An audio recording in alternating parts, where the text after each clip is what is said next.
Yeah, well, a tsunami is formed by the seafloor moving vertically due to a large earthquake. You need a very energetic earthquake to really make a significant change in the sea level, and we've certainly seen that today with magnitude 8.8 is a very intense earthquake. And that has pushed the sea level up above the rupture in the sea floor, and that wave then propagates outward from that rupture across the ocean in all directions. When you're seeing the pictures that we're seeing on the screen now, the force of the water, can you just give us an indication of just how strong that force of water coming in on land is? Nothing can stand up to it. No, that's exactly right. We've had observations already measured on the Japanese east coast of waves of 7.3 metres above normal sea level. There may well be higher spots where there aren't gauges, but that is an enormous wave, and what people have to bear in mind is that a tsunami wave is quite different from a normal wind wave, which goes up and down in a matter of seconds.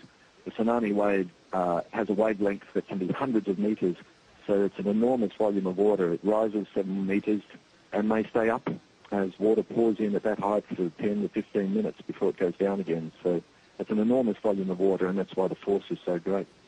We've seen a number of devastating earthquakes over the past few weeks. Only a couple of weeks ago, the terrible earthquake in Christchurch, now this in Tokyo. Why are we seeing so much seismic activity now?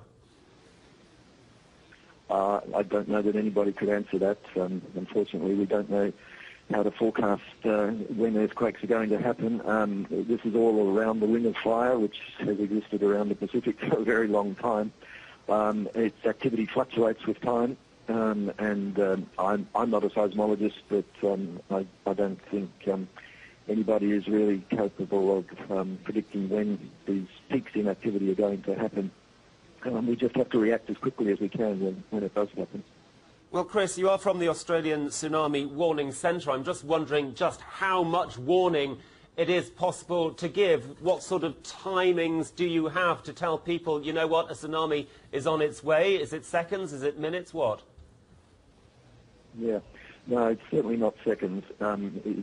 It's a sad fact that it does take some minutes for the earthquake signal to travel through the Earth's crust to reach the seismographs and for that information about the magnitude of an earthquake to be assessed. And that's usually around 5 to 10 minutes is what's needed to do that accurately. Then, of course, warning has to be formulated and distributed. So it's very, very difficult to give useful warnings to anybody who's less than 30 minutes tsunami travel time away from the earthquake.